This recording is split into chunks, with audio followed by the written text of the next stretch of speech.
Chapter 8. Charles put his hand over his mouth and tried to stop laughing, but he couldn't look. The look on the man's face, the look on Goldie's face, it was too much. He saw the corners of his father's mouth twitching.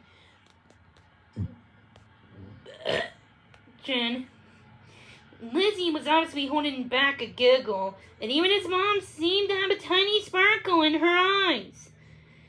"Oh dear," Mom said. "I'm so sorry. Puppies will be puppies," Dad said, shaking his head and laughing a little. "Wow," the woman stood up. "Come on here. We'll have to look somewhere else for a dog we can live with. A dog with some manners."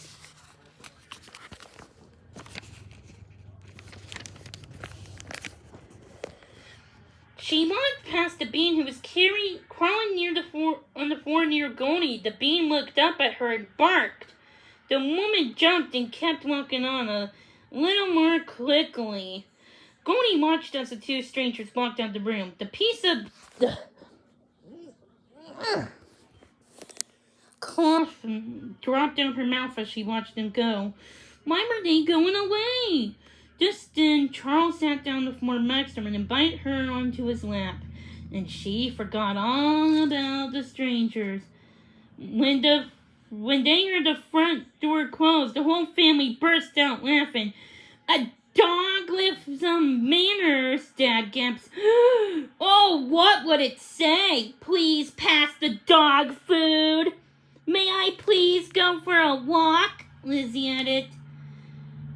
"Thank you for the lovely bath," Charles shouted. "Maybe what they really need is a cat," suggested Mom. They laughed for a long time. Then Mom got serious. "Oh dear," she said. "What if we just throw away the perfect family for Goldie?" "Come on, Mom. They weren't," said Lizzie. "They weren't the right people for Goldie. Could you imagine her cooped up in an RV? I guess not," Mom admitted. "But we really need to find this pup a house before she destroys our entire house." Charles gave Goldie a little squeeze, and she let out a tiny sigh. He could hardly stand the idea of having to give her up. But if they really could keep her, she just deserved the best home, with people who loved her just the way she was. She's probably ready for a trip back outside. Lizzie suggested. "Let's take her back." Sammy must have been watching from next door. He came right over. "So," he asked, "didn't those people want her?" Charles shook his head. "She didn't give them the best first impression," he said. He told Sammy what had happened. "Well, it doesn't matter," Sammy said, "because I thought of a great home for Goldie." "What? Where?" Charles asked. Sammy pointed to his house next door. "Right there," he said. "She could live with me and Rufus. Come on, it's perfect. She's just what Rufus needs. Didn't you see how happy he was playing with her?" Goldie living next door with Sammy? Charles wasn't sure how he felt about that. What if Goldie ended up liking Sammy better? "What? Really?" Lizzie asked. "Your parents said that it was okay?" She didn't seem so sure about the idea either.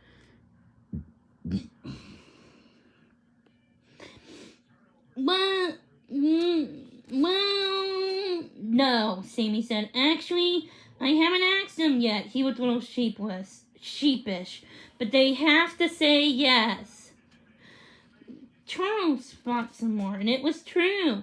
Goldie was good for Rufus, and if she lived next door, he could see her every day. Suddenly, it seemed like a great idea. If we can't keep Goldie, having her next door would be the next best thing, he said.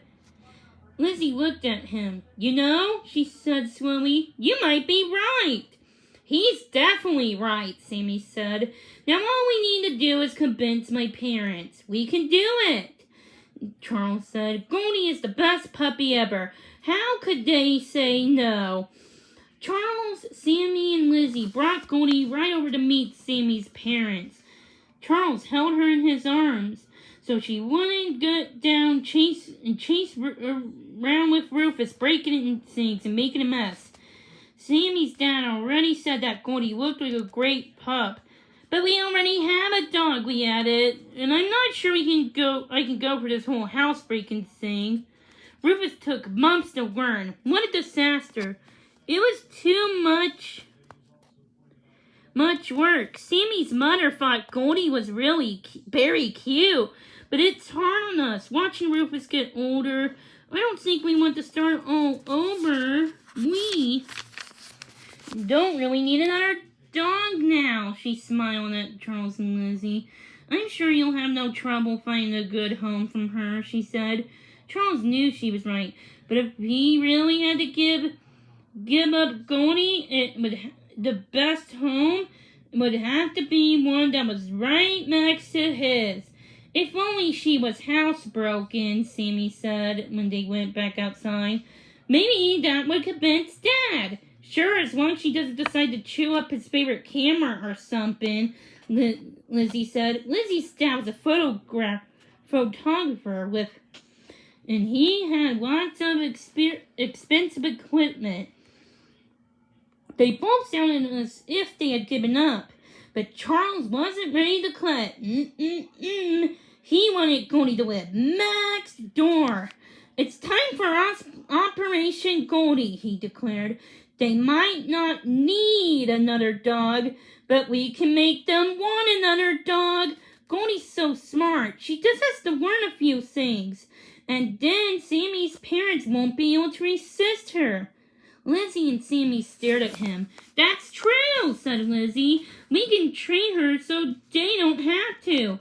I bet we can teach her to always go outside, said Sammy. She only makes mistakes once in a while. And puppies need to chew, Lizzie said. That's a fact, so make sure she has her own toys to chew on so she won't wreck people's things.